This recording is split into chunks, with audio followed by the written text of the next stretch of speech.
Assalamu alaikum dear students, Habib Niazi with O level physics is in front of you. Previous lecture के अंदर हमने study किया था कि when a current carrying conductor is placed inside a magnetic field, it experiences a force. उस force की direction find की थी हमने Fleming left hand rule apply करके। आज हम इस लगने वाली फोर्स के पीछे जो फैक्ट्स एंड फिगर्स हैं, जो एक्चुअल फैक्ट हैं, उनको स्टडी करेंगे। तो चलते हैं आज के लेक्चर की तरफ। Well, today we will discuss facts behind the force acting on a current carrying conductor placed inside a magnetic field. हम डिस्कस कर चुके हैं कि whenever a current carrying conductor is placed inside the magnetic field, it will experience a force. इस force की direction हमने Fleming left hand rule apply करके find की थी। फ्लेमिंग लेफ्ट हैंड रूल इस करंट कैरिंग कंडक्टर के ऊपर लगने वाली फोर्स को, उसकी रीजन को एक्सप्लेन नहीं करता। Fleming left hand rule just tells us about the direction of force acting on current carrying conductor placed inside the magnetic field. तो आज हम डिस्कस करेंगे उन फैक्ट्स एंड फिगर्स को जो कि कारफरमा होते हैं इस पूरे के पूरे फिनोमेनन के पीछे। तो उन फैक्ट्स एंड फिगर को स्टडी करने से पहले हमें मैग्नेटिक जो परमानेंट मैग्नेट होता है उसके मैग्नेटिक फील्ड को देखना जरूरी है। This is the magnetic field of permanent magnet. Permanent magnet के दो पोल्स हैं, नॉर्थ और south. Magnetic lines of forces north pole से साउथ पोल की तरफ जाती हैं, यानी परमानेंट मैग्नेट का जो मैग्नेटिक फील्ड है that is directed from north pole to south pole. अब हम मैग्नेटिक फील्ड डिस्कस करेंगे करंट कैरिंग कंडक्टर का। वेल स्टूडेंट्स, लेट्स सपोज ये एक स्ट्रेट कंडक्टर है और इस कंडक्टर में करंट फ्लो कर रही है। करंट फ्लो कर रही है फ्रॉम बॉटम टू टॉप।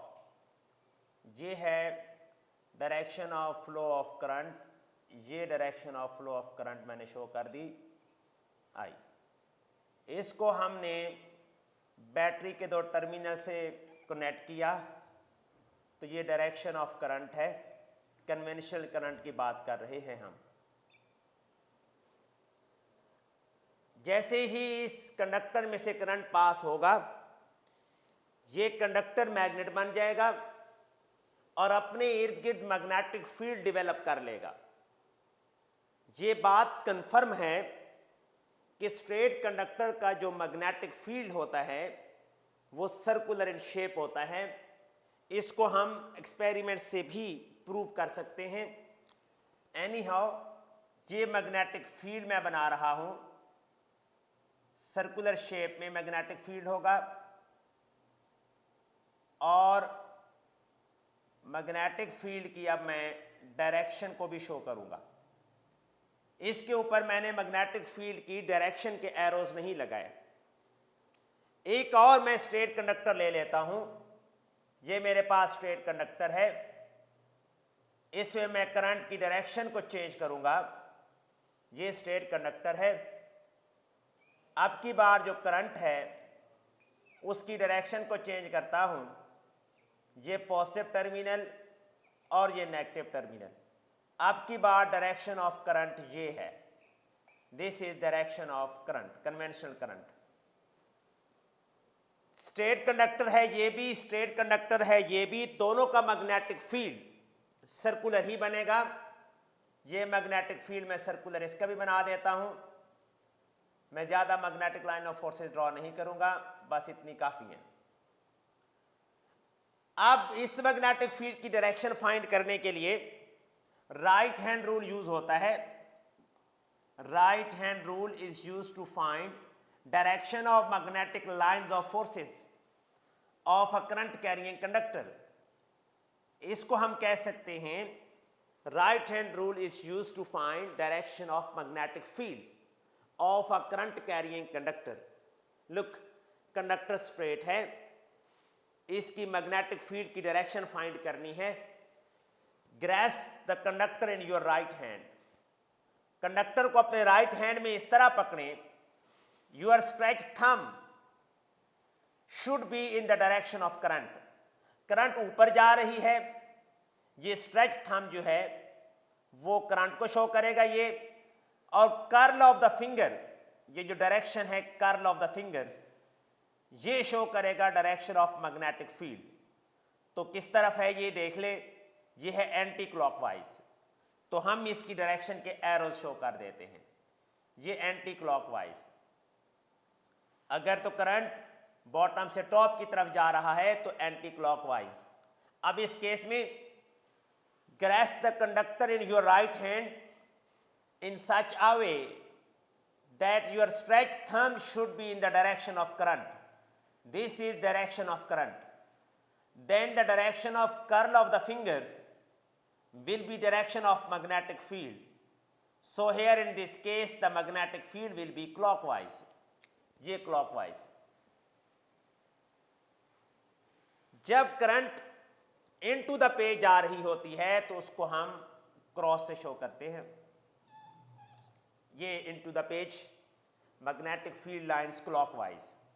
ये out of the page, magnetic field ये है इनटू द पेज. करंट है into the page, magnetic field जो है वो कौन सा है, क्लॉकवाइज. जब करंट होगी आउट ऑफ द पेज, ये करंट जा रही है आउट ऑफ द पेज, तो मैग्नेटिक फील्ड क्या होगा भाईजान, मैग्नेटिक फील्ड होगा एंटी क्लॉकवाइज. ये पॉइंट्स आपने याद रखने हैं, एंटी क्लॉकवाइज और क्लॉकवाइज. जब क्रॉस होगा तो मैग्नेटिक फील्ड की डायरेक्शन क्लॉकवाइज होगी, जब डॉट होगा तो मैग्नेटिक फील्ड की डायरेक्शन एंटी क्लॉकवाइज होगी. यहाँ क्रॉस का मैंने शो किया है सिर्फ, तो मैग्नेटिक फील्ड की डायरेक्शन ये देखें, ये है डायरेक्शन क्लॉकवाइज. अब हमने स्ट्रेट कंडक्टर के मैग्नेटिक फील्ड की शेप को भी स्टडी कर लिया और उसकी डायरेक्शन को फाइंड करने के लिए राइट हैंड रूल को भी डिस्कस कर लिया. याद रखिएगा कि जहां magnetic line of forces close होती हैं, कंसंट्रेटेड होती हैं, वहां मैग्नेटिक फील्ड स्ट्रांग होता है. यहां मैग्नेटिक लाइन ऑफ फोर्सेस का डिस्टेंस बढ़ जाता है, जैसा कि यहां पे देखें ये डिस्टेंस और यहां पे देखें ये डिस्टेंस. यहां डिस्टेंस बढ़ जाता है, वहां मैग्नेटिक फील्ड की जो स्ट्रेंथ होती है वो कम हो जाती है. यहां मैग्नेटिक फील्ड लाइंस क्लोज होती हैं, वहां मैग्नेटिक फील्ड की स्ट्रेंथ ज्यादा होती है. होता क्या है, करंट कैरिंग कंडक्टर के पास जो पॉइंट होगा करीब, जैसा कि ये पॉइंट है x, जहां मैग्नेटिक फोर्स ज्यादा होगी और ये पॉइंट करंट कैरिंग कंडक्टर से ज्यादा डिस्टेंस पे है, तो यहां पे मैग्नेटिक फील्ड वीक होगा और मैग्नेटिक फोर्स वीक होगी. हम इन चीजों को डिस्कस करते रहेंगे. जी, हमने पहले परमानेंट मैग्नेट का मैग्नेटिक फील्ड देखा और उसके बाद हमने स्ट्रेट कंडक्टर्स का, जो करंट जिनके अंदर पास हो रही थी, उनका मैग्नेटिक फील्ड देखा. और हमने ये जो हमारे पास शेप आई है इसको हमने अपने माइंड में रख लिया कि क्लॉकवाइज डायरेक्शन है मैग्नेटिक फील्ड की, और क्रॉस को भी हमने देखा कि ये करंट इनटू द पेज को शो करती है. एक क्वेश्चन आ गया जी. क्वेश्चन ये है, ये पास पेपर का क्वेश्चन है कि ये है करंट कैरिंग कंडक्टर. ये थोड़ी सी जब पिक्चर जहाँ पे पेश करते हैं तो स्ट्रेचनेस में चेंज आ जाती है. लेट्स सपोज यहाँ z का डिस्टेंस 2 सेंटीमीटर है और x का डिस्टेंस भी 2 सेंटीमीटर है. y का डिस्टेंस जो है करंट कैरिंग कंडक्टर से 1 सेंटीमीटर. तो किस पे फोर्स ज्यादा लगेगी? y करीब है, इस पे फोर्स ज़्यादा लगेगी। z और x का मैंने दोनों का डिस्टेंस इक्वल बताया है, तो दोनों पे फोर्स जो है वो इक्वल लगेगी। तो हमारे पास करेक्ट ऑप्शन क्या होगी? B option, x and z equal होगा। x भी करंट कैरिंग कंडक्टर से 2 सेंटीमीटर के डिस्टेंस पे है और z भी, इन दोनों पे इक्वल होगा मैग्नेटिक फील्ड, और y करीब है तो y पे स्ट्रॉन्ग होगा। ये प्रीवियस जो हमने डिस्कशन की है प्रीवियस स्लाइड में, ये उस डिस्कशन को सम अप करता है हमारा ये क्वेश्चन। जी दोबारा हम अपने प्रीवियस डिस्कशन पे आते हैं।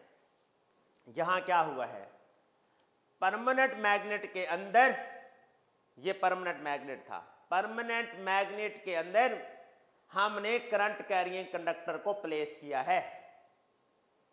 पहले हमने परमानेंट मैग्नेट का फील्ड देखा जो कि कहां से कहां था, फ्रॉम नॉर्थ टू साउथ, और फिर हमने स्ट्रेट कंडक्टर का मैग्नेटिक फील्ड देखा जिसमें करंट इनटू द पेज थी, तो वो था क्लॉकवाइज। जब एक current carrying conductor magnetic field के अंदर आती है तो एक्चुअली ये काम होता है। वो क्या काम होता है इसको हम नेक्स्ट स्लाइड में मजीद एक्सप्लेन करते हैं। फॉर द टाइम बीइंग आपने ये देखना है कि मैग्नेटिक फील्ड परमानेंट मैग्नेट का और magnetic field current carrying conductor का, ये दोनों एक दूसरे के साथ आ गए और इंटरेक्ट कर रहे हैं। इस इंटरेक्शन का रिजल्ट क्या निकलेगा वो देखते हैं। जी पहले ये स्लाइड थी, ये है magnetic field of permanent magnet, magnetic field of current carrying wire, straight wire, current into the page था, इनटू द वायर था, तो मैग्नेटिक फील्ड लाइंस क्या थी, क्लॉकवाइज। जब यही वाली करंट कैरिंग वायर और करंट कैरिंग कंडक्टर हम मैग्नेट के अंदर ले गए तो ये हुआ क्या, ये है मैग्नेटिक फील्ड की डायरेक्शन, किसका magnetic field, current carrying conductor का, ऐसे जा रहा है। देखे जी, ये करंट कैरिंग कंडक्टर का मैग्नेटिक फील्ड जा रहा है, ये जा रहा है करंट कैरिंग कंडक्टर का मैग्नेटिक फील्ड की डायरेक्शन शो कर रहा हूं ब्लैक मार्कर से, देखते हैं ये जा रहा है क्लॉकवाइज। जबकि परमानेंट मैग्नेट का मैग्नेटिक फील्ड ये जा रहा है, जहां पे मैग्नेटिक फील्ड की डायरेक्शन, लुक, ये परमानेंट मैग्नेटिक फील्ड की डायरेक्शन है और ये डायरेक्शन है मैग्नेटिक फील्ड किसका, इलेक्ट्रोमैग्नेट या करंट कैरिंग कंडक्टर का। दोनों की डायरेक्शन सेम है इस पॉइंट पे। जहां डायरेक्शन सेम होती है वहां पे मैग्नेटिक फील्ड स्ट्रांग हो जाता है, वहां पे मैग्नेटिक लाइन ऑफ फोर्सेस एक दूसरे के पास पास आ जाती हैं। जैसे कि यहां देखें, दोनों की डायरेक्शन, ये है परमानेंट मैग्नेट के फील्ड की डायरेक्शन, दोनों की सेम आ रही थी, तो मैग्नेटिक फील्ड स्ट्रांग हो गया। जैसे ही मैग्नेटिक फील्ड यहां स्ट्रांग हुआ इस साइड पे, अब इस साइड को भी देख लें, ये है मैग्नेटिक फील्ड किसकी, करंट कैरिंग कंडक्टर की, क्लॉकवाइज। यहां पे मैग्नेटिक परमानेंट मैग्नेट की ऊपर की तरफ, यहां डायरेक्शन ऑपोजिट है, तो यहां पे डिस्टेंस भी बढ़ गया मैग्नेटिक लाइंस ऑफ फोर्सेस के दरमियान, जहां पे मैग्नेटिक फील्ड वीक हो गया। जहां पे करंट कैरिंग वायर के मैग्नेटिक फील्ड और परमानेंट मैग्नेटिक फील्ड की डायरेक्शन हो गई सेम, वहां मैग्नेटिक फील्ड हो गया स्ट्रॉन्ग और उसने पुश किया वायर को दूसरी तरफ, तो ये है direction of force. Direction of force कैसे होती है, करंट कैरिंग कंडक्टर के ऊपर फोर्स क्यों लगती है, आज हमने फैक्ट्स देख लिए। क्या फैक्ट्स हैं कि करंट कैरिंग कंडक्टर का मैग्नेटिक फील्ड और परमानेंट मैग्नेट का मैग्नेटिक फील्ड जहां पे डायरेक्शन में सेम होता है, वहां मैग्नेटिक स्ट्रेंथ बहुत बढ़ जाती है और वो पुश करता है दूसरी तरफ करंट कैरिंग कंडक्टर को। ये है theory behind the force acting on a current carrying conductor placed inside the magnetic field. ये मैंने दोनों के दोनों मैग्नेट्स आपके सामने शो किए, एक परमानेंट मैग्नेट और एक magnet due to current carrying conductor, और दोनों का इंटरेक्शन शो किया जी। ये है सम अप किया हुआ है मैंने। The combined field is stronger at a region where the straight magnetic lines of permanent magnet and the concentric magnetic lines of the current carrying conductors are traveling in the same direction. यहाँ direction same थी, तो यहाँ magnetic field बहुत बढ़ गया, यहाँ direction opposite है, यहाँ मैग्नेटिक फील्ड जो है वीक है, तो फोर्स इस साइड से लगी है इस साइड की तरफ जी। करंट कैरिंग कंडक्टर के ऊपर एक फोर्स लगती है जब उसको मैग्नेट में रखा जाता है। इसकी प्रैक्टिकल एग्जांपल जो है मूविंग कॉइल लाउड स्पीकर में देखी जाती है। मूविंग कॉइल लाउड स्पीकर में एक कैसे काम करता है इसमें देखते हैं हम। ये है इसमें एक मैग्नेट जिसका नॉर्थ पोल, ये साउथ पोल और ये नॉर्थ पोल। मैग्नेट जो है इसमें क्या है, साउथ पोल सिलेंड्रिकल मैग्नेट है, सिलेंड्रिकल है, और नॉर्थ पोल ये जो साइडों पे लगे हुए हैं, ये दरमियान में जो गैप है नॉर्थ का और साउथ का, यहाँ पे magnetic field, radial magnetic field को ज़्यादा करने के लिए ये बनाए गए हैं। इन्हें रिंग्स पोल भी कहते हैं। ये सिलेंड्रिकल पोल साउथ पोल, ये रिंग पोल नॉर्थ पोल, ये रिंग पोल नॉर्थ पोल। इन दोनों पोल्स का काम है कि दरमियान में जो स्पेस है पोल्स के दरमियान, वहाँ रेडियल मैग्नेटिक फील्ड को, जो मैग्नेटिक फील्ड बनती है magnetic field line circular shape में, उनको स्ट्रॉन्ग कर दे यहाँ पे। ठीक हो गया जी। एक कॉइल रैप होती है साउथ पोल के ऊपर, ये कॉइल है देख लें, ये कॉइल के लूप्स हैं जो साउथ पोल के ऊपर रैप्ड है। इस कॉइल में जब करंट दी जाती है, ये करंट दे रहे हैं इस कॉइल को, तो ये कॉइल इलेक्ट्रोमैग्नेट बनती है। करंट कैरिंग वायर किसके अंदर आ जाती है, मैग्नेटिक फील्ड के अंदर। तो इस करंट कैरिंग वायर के ऊपर फोर्स लगती है, जैसा कि हमने पहले पढ़ा है। When a current carrying conductor, ये करंट कैरिंग कंडक्टर है, is placed inside the magnetic field, a force will act on it. Force की डायरेक्शन क्या होगी वो हम फ्लेमिंग लेफ्ट हैंड रूल से पहले डिस्कस कर चुके हैं। इसके पीछे थ्योरी क्या है, फोर्स क्यों लगती है, अभी प्रीवियस स्लाइड में डिस्कस हो चुका है। लेट्स सपोज एसी करंट आ रही है, अल्टरनेटिंग करंट, जिसकी पोलैरिटी हर लम्हे चेंज होती है। डीसी करंट होती है जिसकी पोलैरिटी सेम रहती है, जो एक ही डायरेक्शन में मूव करती है। ऑल्टरनेटिंग करंट अपने हर पॉइंट पे डायरेक्शन चेंज करती रहती है, एसी करंट कहते हैं इसको, और इसको DC current. Let's suppose AC current इसको प्रोवाइड की गई।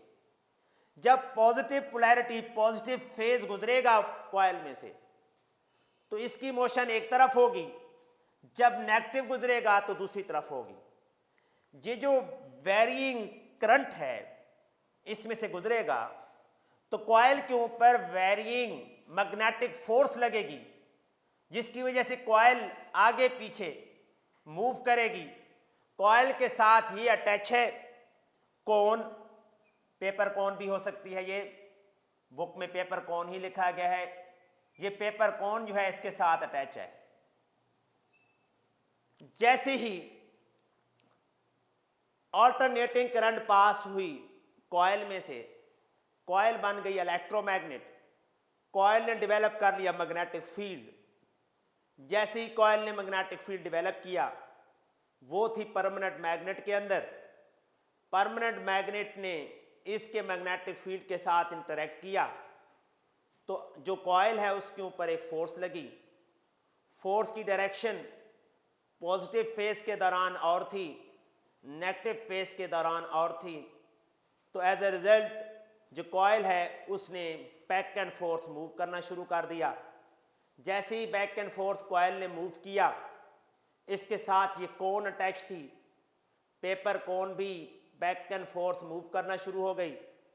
जैसे ही कोन और ये coil back and fourth move किए, हवा के ऊपर प्रेशर चेंज हुआ और चेंजिंग प्रेशर की वजह से कंप्रेशन और रेयरफैक्शन प्रोड्यूस हुए और साउंड वेव्स आगे की तरफ प्रोपगेट की। इस तरह मूविंग कॉयल लाउड स्पीकर काम करता है। ये सिंपल फिगर देख लेते हैं जी है परमानेंट मैग्नेट, जी है कॉयल। कॉयल में से जब करंट पास होती है तो परमानेंट मैग्नेट के मैग्नेटिक फील्ड के साथ इंटरैक्ट होती है, वो बैक एंड फोर्थ मूव करती है। कोन भी बैक एंड फोर्थ मूव करती है। प्रेशर बढ़ा, प्रेशर कम हुआ, प्रेशर बढ़ा, प्रेशर कम हुआ, कंप्रेशन, रेयरफैक्शन, कंप्रेशन, रेयरफैक्शन, इस तरह साउंड वेव्स प्रोड्यूस होती हैं। तो आज के लेक्चर में हमने डिस्कस किया थ्योरी को, फैक्ट्स एंड फिगर्स को, कि किस तरह एक करंट कैरिंग कंडक्टर के ऊपर मैग्नेटिक फोर्स लगती है